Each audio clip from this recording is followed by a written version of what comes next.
കഴിഞ്ഞ ദിവസം നമ്മൾ ഹിബയുടെ മെഹന്തി നൈറ്റിന് പോയില്ലായിരുന്നോ? ഇന്ന് നമുക്ക് മാരേജിന് പോയാലോ?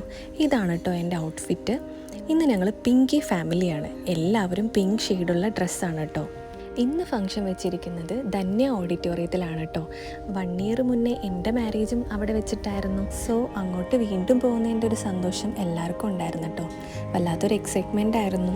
ഒരു മാൻഡേറ്ററി സെൽഫി പോസിംഗ് ആണ് കേട്ടോ ഇത്. ഇവരെൻ്റെ നെയ്ബേഴ്സാണ് കേട്ടോ, ട്യൂഷൻ സ്റ്റുഡൻസും ആയിരുന്നു. ഇവിടുന്ന് കുറച്ച് ദൂരമുണ്ട് കേട്ടോ ഓഡിറ്റോറിയത്തിലേക്ക്. ഞങ്ങൾ ചെന്നപ്പോഴേക്കും ഓൾമോസ്റ്റ് എല്ലാവരും എത്തിയിട്ടുണ്ടായിരുന്നു. ആദ്യം തന്നെ ഒരു ജ്യൂസ് അങ്ങ് കുടിച്ചു. എല്ലാ കുട്ടിപ്പട്ടാളത്തെയും ഒന്നും കൂടെ കാണാനും പറ്റി കേട്ടോ. എൻട്രിയൊക്കെ കണ്ടപ്പോൾ ഒത്തിരി സന്തോഷം തോന്നി കേട്ടോ. പയ്യെ ഞങ്ങളങ്ങനെ അകത്തോട്ട് പോയി. അവിടെ ചെന്നപ്പോൾ നിക്കാഹൊക്കെ കഴിഞ്ഞ് മണവാളൻ മണവാട്ടിയെ വെയിറ്റ് ചെയ്തിരിക്കുന്നതാണ് കേട്ടോ കണ്ടത്. നല്ല ക്രൗഡായിരുന്നു. മാഷാ അല്ലാ, ഹിബയുടെ എൻട്രി ഒക്കെ അടിപൊളിയായിരുന്നു കേട്ടോ. ഞങ്ങളെല്ലാവരും അതൊക്കെ കണ്ട് ഒരുപാട് എൻജോയ് ചെയ്തായിരുന്നു കേട്ടോ.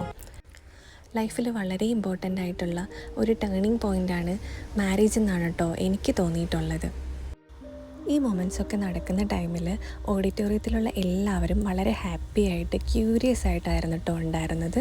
അത് കാണുമ്പോൾ തന്നെ വല്ലാതെ ഒരു സന്തോഷം തോന്നിയായിരുന്നു. ആഫ്റ്റർ മാരേജ് നമുക്ക് നല്ലൊരു ഫ്രണ്ടിനെ കിട്ടുമെന്നാണ് എനിക്ക് തോന്നിയിട്ടുള്ളത്. നമുക്കെല്ലാം ഷെയർ ചെയ്യാൻ പറ്റുന്ന, നമ്മുടെ പോസിറ്റീവ് ആൻഡ് നെഗറ്റീവ് ടൈമിൽ കൂടെ നിൽക്കുന്ന നല്ലൊരു ഫ്രണ്ടായിരിക്കും. ഹിബയ്ക്കും അങ്ങനെ ആയിരിക്കട്ടെ അല്ലേ.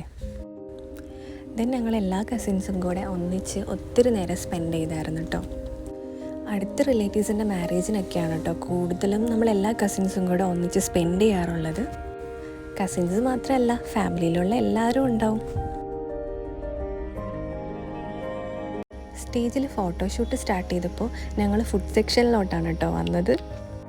എല്ലാ കുട്ടിപ്പട്ടാളംസും ഒരുമിച്ചിരുന്ന് ഫുഡ് കഴിക്കുന്ന കണ്ടപ്പോൾ വല്ലാത്ത സന്തോഷം തോന്നി കേട്ടോ. എന്നാൽ പിന്നെ നമുക്കും ഫുഡ് കഴിച്ചാലോ. ഞങ്ങളെല്ലാവരും കൂടെ ഒന്നിച്ചാണ് കേട്ടോ ഫുഡ് കഴിക്കാനിരുന്നത്. ഇന്ന് കണ്ട എല്ലാവരും 1 ഇയർ മുന്നേ എൻ്റെ മാരേജിൻ്റെ കാര്യങ്ങളൊക്കെ തന്നെയാണ് കേട്ടോ സംസാരിച്ചുകൊണ്ടിരുന്നത്. ഇത് കണ്ടോ, അന്നെൻ്റെ മുല്ലപ്പൂ വാങ്ങാൻ പോയ കഥയാണ് പറഞ്ഞുകൊണ്ടിരിക്കുന്നത്. അപ്പോഴേക്കും സ്റ്റേജ് അത്യാവശ്യം നല്ല തിരക്കായിട്ടോ. ഞങ്ങളും കയറി ഒരു ഫോട്ടോ എടുത്തു. ദെൻ മാൻഡേറ്ററി ആയിട്ടുള്ള ഫോട്ടോഷൂട്ടാണ് കേട്ടോ ഇത്. മാഷാ അല്ലാ, മാരേജൊക്കെ അടിപൊളിയായിരുന്നു കേട്ടോ. ഒരു ഫാമിലി ഗെറ്റ് ടുഗദർ പോലെയാണ് എനിക്ക് ഫീൽ ചെയ്തത്. ഞങ്ങളും കുറച്ച് കപ്പിൾ ഫോട്ടോസൊക്കെ എടുത്തു. മാഷാ അല്ലാ, എന്നും ഇതുപോലെ ഒന്നിച്ച് ഹാപ്പി ആയിട്ടിരിക്കാൻ എല്ലാവർക്കും സാധിക്കട്ടെ. അപ്പോൾ അത്രയൊക്കെ ഉള്ളൂ. Tata, bye bye.